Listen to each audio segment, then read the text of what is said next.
27 எகிப்து நாட்டின் புனித ஜான்.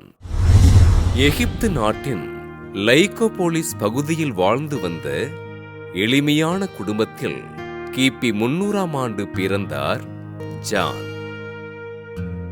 தன் தந்தையோடு இணைந்து தச்சு பணியினை செய்து வந்த ஜான் தன் 20வது வயதில் இறைவனின் அழைப்பினை உணர்ந்து ஆசிரமம் ஒன்றில் சேர்ந்தார்.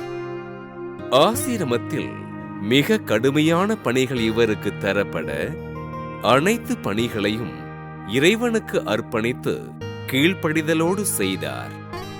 இறைவனை பற்றி அதிகமாக அறிந்து கொள்ளவும் தன் ஆன்மாவை உணர்ந்து கொள்ளவும் அருகில் உள்ள மலைப்பகுதிக்கு சென்ற ஜான் ஆண்டவரை தியானித்து அவரோடு ஒன்றித்தார்.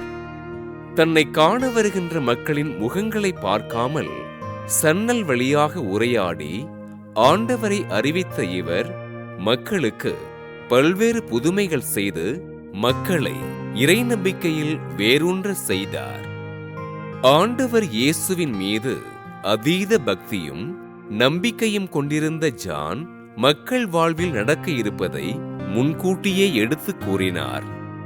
தன் வாழ்வின் இறுதி நாட்களை உணர்ந்த ஜான் 3 நாட்கள் நோன்பிருந்து ஜெபித்த நிலையில் கிபி 394ஆம் ஆண்டு விண்ணரசில் இணைந்தார்.